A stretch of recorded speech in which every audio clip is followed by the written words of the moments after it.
Bismillahirrahmanirrahim. Assalamualaikum warahmatullahi wabarakatuh. Bertemu lagi dengan Ibu di mata pelajaran kimia. Pada kali ini kita akan membahas mengenai penentuan bilangan oksidasi. Materi ini ada di kelas 10 semester ganjil. Nah, apa itu bilangan oksidasi? Bisa dilihat di sini. Bilangan oksidasi adalah muatan relatif suatu atom dalam unsur, molekul, atau ion yang ditentukan berdasarkan harga keelektronegatifan atom-atom. Nah, karena bilangan oksidasi ini adalah muatan, maka harganya bisa positif, bisa negatif, juga bisa nol. Dan itu harus dicantumkan. Nah, bagaimana aturan-aturan dalam penentuan bilangan oksidasi? Kita lihat di layar berikut ini. Nah, yang pertama aturannya adalah bilangan oksidasi atom dalam unsur-unsur bebas adalah 0. Yang dimaksud unsur bebas di sini adalah unsur yang berdiri sendiri atau tidak berikatan dengan unsur yang lain. Misalnya, Na saja, Cu saja, Mg saja. Atau bisa juga berikatan dengan unsur lain, tapi unsurnya masih sejenis. Misalnya di sini O2, O3, dan seterusnya. Itu biloxnya juga 0. Jadi boleh berikatan dengan unsur lain asal dengan sesamanya, maka biloxnya 0.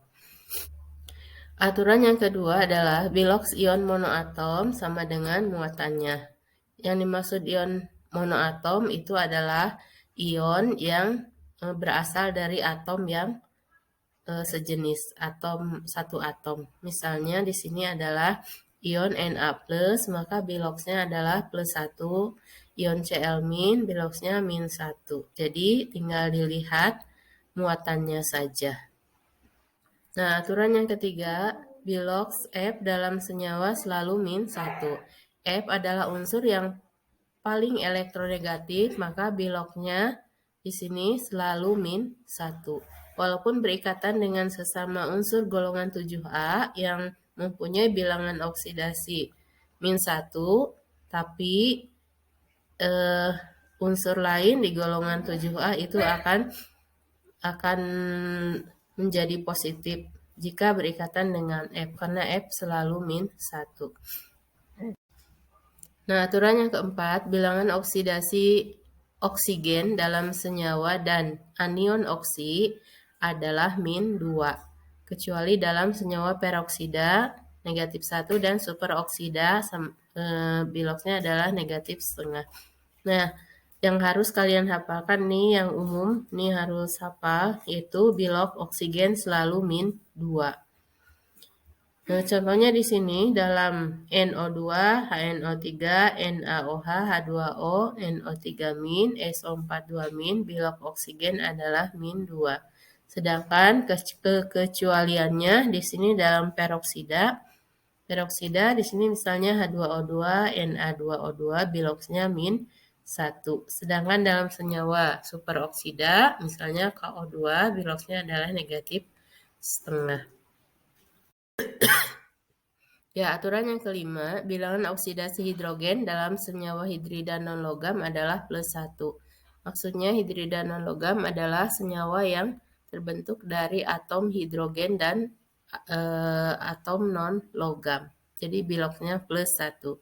Kecuali, nah ini yang pengecualiannya, dalam senyawa hidrida logam dan boron adalah -1. Misalnya, hidrida non-logam adalah HCl. Bilox hidrogen di situ adalah +1. Ya, aturan yang keenam, dalam senyawa unsur-unsur golongan 1A, 2A, dan aluminium masing-masing mempunyai bilangan oksidasi +1, +2, dan +3. Nah, senyawa golongan 1A bisa dilihat di tabel sistem periodik, terdiri dari litium, natrium, kalium, rubidium, cesium, dan fransium. Nah, yang sering muncul di soal itu biasanya Li, Na, dan K. Itu biloxnya +1. Kemudian golongan 2A dalam tabel sistem periodik, Be, Mg, Ca, Ba, Sr, dan Ra. Nah, yang sering muncul itu biasanya adalah Ba, Mg, Ca, itu biloxnya adalah +2. Sedangkan aluminium ini biloknya plus 3 dalam senyawa dalam senyawanya. Nah, kemudian aturan yang ketujuh adalah jumlah bilok semua atom dalam molekul senyawa adalah 0. Misalnya contoh senyawa H2SO4. Jumlah 2 bilok H ditambah 1 bilok S ditambah 4 bilok O sama dengan 0. Dengan aturan ini kita bisa menentukan bilok salah satu atom karena bilok oksigen dan hidrogen tadi sudah ada di aturan. Maka dalam senyawa H2SO4 itu biasa yang ditentukan adalah bilok unsur atom unsur S. Nah, aturan yang ke-8, jumlah bilok semua atom dalam ion poliatom sama dengan muatannya. Misalnya NO3-. Di sini NO3- terbentuk oleh 1 atom N dan 3 atom O. Maka jumlah bilok N ditambah 3 bilok O sama dengan -1. Karena oksigen juga sudah ada di aturan, maka yang ditentukan di sini biasanya adalah atom N. Aturan yang ke-9, dalam senyawa, unsur yang paling elektronegatif memiliki bilangan oksidasi negatif. Misalnya, dalam senyawa IF5. Dalam senyawa IF5, maka bilok karena F itu lebih elektronegatif daripada I, maka bilok F adalah negatif 1, maka bilok I adalah di sini plus 5.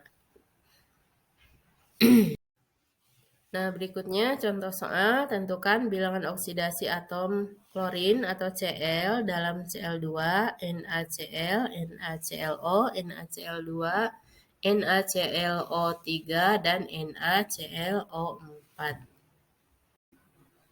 Nah, yang pertama, bilok Cl dalam ClO2 ini sama dengan 0. Kenapa? Karena Cl2 ini merupakan atom unsur bebas. Nah, tadi di aturan yang pertama, bilok unsur bebas sama dengan 0. Berikutnya untuk NaCl. Nah, NaCl ini merupakan senyawa, maka jumlah bilok semuanya sama dengan 0. Jadi, 1 bilok Na ditambah bilok Cl sama dengan 0. Na termasuk golongan 1A, biloknya adalah plus 1. Plus 1, substitusi situ, jadi plus 1 ditambah bilok Cl sama dengan 0. Maka bilok Cl sama dengan -1. Ya, berikutnya untuk NaClO. NaClO ini juga merupakan senyawa, maka jumlah semuanya 0. Jadi 1 bilok Na ditambah bilok Cl tambah bilok O sama dengan 0. Na biloknya plus 1, masukkan ke rumus. O biloknya -2. Maka bilok Cl di sini didapat adalah plus 1. Untuk NaClO2 ini juga merupakan senyawa, maka jumlah semuanya 0. Di sini diuraikan NaClO2 terdiri dari 1 atom Na, 1 atom Cl, dan 2 atom O. Maka bilok Na ditambah bilok Cl tambah 2 bilok O sama dengan 0. Bilok Na adalah plus 1, Cl ini yang dicari, dan bilok O adalah -2. -2 kali 2, -4. -4 plus 1, bilok Cl -4 sama dengan 0. Maka bilok Cl adalah plus 3. Nah, yang terakhir untuk NaClO3. Karena NaClO3 ini adalah senyawa, maka bilok semuanya sama dengan 0. Nah, NaClO3 terdiri dari 1 atom Na, 1 atom Cl, dan 3 atom O. Maka 1 kali bilok Na ditambah 1 kali bilok Cl ditambah 3 kali bilok O sama dengan 0. Bilok Na adalah plus 1, kemudian bilok O adalah negatif 2. Maka dihitung, dijumlahkan, didapat bilok Cl sama dengan plus 5. Nah, mungkin demikianlah yang bisa Ibu sampaikan pada pertemuan kali ini. Mudah-mudahan ada manfaatnya.